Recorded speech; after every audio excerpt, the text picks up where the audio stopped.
Well, this is interesting. After just a few weeks of persistent but viral backlash from their own constituents and voters, elected Republicans met yesterday with a man that they probably fear more than even Donald Trump himself, Shadow President Elon Musk. And reportedly, they gently but firmly pushed back on Musk, Doge's overreach, and demanded that they be included in Doge's actions. And afterwards, Musk seemed somewhat cowed on camera. It seems that pressure works, so let's keep it up. But before we unpack all that, if you end up liking this video and you want to support the channel, please be sure to hit the like, subscribe, and alert bells before you go. All right, folks, this is a pretty big deal. As Newsweek, the New York Times, the Washington Post, Politico, and multiple outlets are reporting, elected Republicans are making some small effort to try to rein in Elon Musk, and they met with him in person to do it. Before we get into the details, I want you to see this very short clip of Elon Musk talking to CNN's Manu Raju very briefly, and he seems cowed. He seems, much more humble about his relationship with Congress. There's a lot of opportunity to improve expenditures in the government, and we're making good progress in that regard. Congress have a vote on this? Should Congress have a vote on this? Well, they do have a vote on it. So I know it might not seem like a big deal, but when you're talking about the richest man in the world, who in many ways is the most powerful person in the world, between his wealth, his contracts with the federal government, the control he has over Donald Trump, it seems interesting for him to take that posture, basically reaffirming publicly the relationship between Musk, Trump, and the government, or rather Congress in particular, seemingly validating the role of elected Republicans. Now, whether elected Republicans have the courage and the spine to actually exercise that remains to be seen. But again, reportedly, they're making something of an effort as a consequence of the backlash they've received. So as Newsweek reports, Republicans are trying to rein in Elon Musk, who heads the Department of Government Efficiency, amid his efforts to drastically cut federal spending and reduce the size of the federal workforce. Then it goes into detail about, Doge in particular. But for the first time since the initiative began, congressional Republicans are pushing to impose checks and balances on Musk and exert more control over Doge's cuts. The move signals a growing effort by Republicans to reclaim Congress's authority over federal spending. In a private meeting with Musk this week, Republican lawmakers in the House and Senate urged the billionaire to send Doge's cuts through Congress, CNN reported. So let's look at that. Republicans pushed Musk on Wednesday in a pair of private meetings to move his efforts to slash federal spending and the federal workforce through Congress as lawmakers vie for a seat at the table in the sweeping effort to overhaul the government. It's a sign that Republicans are looking to reassert their power of their purse in the months ahead. In meetings with House and Senate Republicans, the tech billionaire walked the lawmakers through how Doge has approached cuts to the government. The meetings came as multiple GOP lawmakers have been making the case to their leadership behind the scenes that Musk needs to consult more with Congress about the programs Doge is working to eliminate and the scope of the cuts. Up to this point, congressional Republicans have wanted to remain in lockstep with the way Trump and Musk are reshaping the government and have so far carefully carried out their pushback. To help address that, Musk gave out his cell phone number during the closed-door meeting to GOP senators and told them he wants to work more closely with them, according to a person familiar with the matter.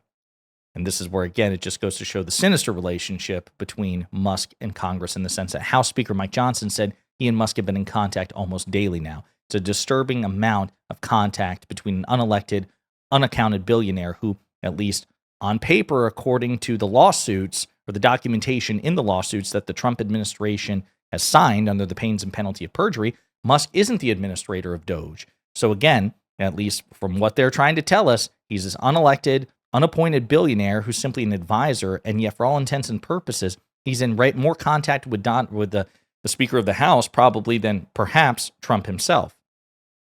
In his meeting with House Republicans, Musk also attempted to distance himself from the widespread firings across the federal government, which he blamed on federal department heads. So think about that. Musk, who is much smarter than Trump, is starting to get wise to the fact that so much of Doge's actions have been wildly unpopular, and he's trying to distance himself from the potential backlash, as Republicans are trying to do with this meeting. As Politico reports, Musk to House Republicans, Doge can't bat 1,000 all the time. Musk defended himself in a room of House Republicans on Wednesday night, saying that he can't bat 1,000 all the time, according to 4 people present for his remarks. Musk met with the House GOP conference after a growing number of Hill Republicans have raised concern about Doge and called for the team to be more careful in its methods for rooting out waste, fraud, and abuse across agencies. GOP lawmakers have noted examples of Musk and his team moving too quickly to freeze funding, dismantle programs, and fire federal workers, resulting in major disruptions and requiring the administration to reverse their actions in some cases. But there was also some blame shifting, according to one of the people.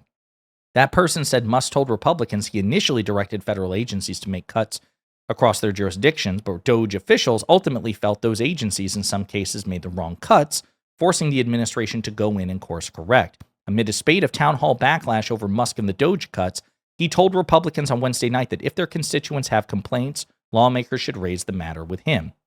Quote, he said he's making mistakes. He'll correct him, but his mission is to uncover where our tax money is. Let the chips fall where they may, said Ralph Norman of South Carolina. So I want to read a couple of quotes here from Newsweek. What people are saying. Representative Rich McCormick, a Republican from Georgia, told CNN of Elon Musk, quote, if he just takes a half step back, we'll do something that I think that can be compassionate and at the same time something that's impactful when it comes to saving Americans money. Now, McCormick was the first elected Republican to really go viral because he held a town hall meeting in which he was peppered and hammered with criticism and questions about Trump and Musk and Congress's abdication of its Article 1 authority in relation to both. So he was the first one to really suffer the public's backlash as a consequence of this, all right? And we are seeing a change in tone even from him. Lindsey Graham, we know who Lindsey Graham is, said, what we got to do as Republicans is capture their work product, put it in a bill, and vote on it. We need to capture this in a legislative process to make it real. It's time for the White House to now go on offense. We are losing altitude here. So even Graham is acknowledging the polls and the polling reality for Trump and Doge really in particular is led by Musk. Not Doge in theory, because Doge in theory is very popular. Everybody likes the notion of cutting waste, fraud, and abuse, right? The problem is Doge in practice, as led by Elon Musk, has been wildly controversial and in most polls pretty unpopular. John Thune, the Republican majority leader who took Mitch McConnell's place, says, you have to pay attention to the aftermath of that and how it impacts people. I mean, these are real people and they need to be treated that way.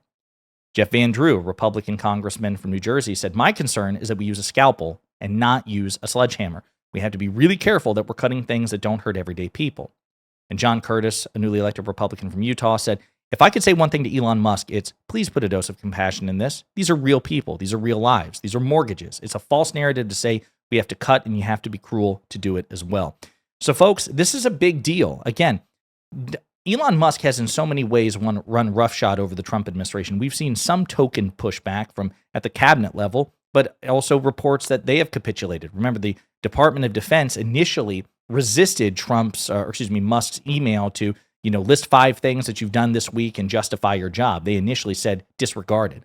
But then ultimately, the defense secretary and former Weekend Fox News host, Pete Hegseth, he bent the knee to Musk, right? That's what we see typically is some degree of pushback, either from the White House Chief of Staff, Susie Wiles, or somebody else, and then eventually Musk just bulldozes through them. So it's entirely possible that will happen here with these elected Republicans if they don't show that sort of spine.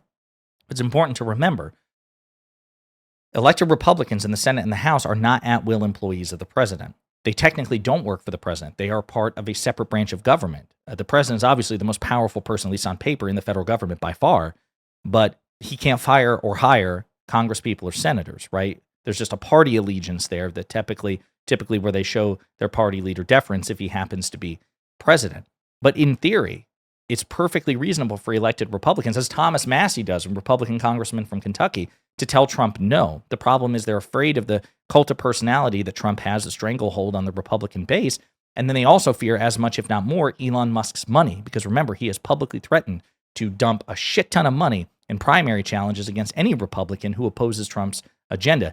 This is the dilemma in which elected Republicans find themselves. But they also created that dilemma by being so cultishly deferential to Trump in the first place. They let him run wild, run roughshod, and now they've created a monster that they can't control. But I'll just conclude by saying this. The only reason any of this pushback is happening right now is because of the backlash that these elected Republicans themselves faced face-to-face in these town halls. So I understand that there are no easy solutions, and this itself might not be a permanent solution, but we must keep up the backlash. Keep it persistent, keep it viral, be relentless. Do not ease off the gas, because if you do, these people will just totally abandon what their constituents want. and go back to deferring to Trump and Musk. If elected Republicans fear their voters and constituents more than they fear Trump and Musk, that is the only way they will do what their constituents and voters want. That they have to fear that you won't vote for them in the next election, and that you will vote for them regardless of the amount of money and threats that Trump and Musk impose on them if they do what you want. That's what incentivizes these elected Republicans. And in order to do that, they have to fear their voter more than Trump and Musk. And we're starting to see a bit of a shift. So keep up the pressure. In the meantime, let me know what you think in the comments.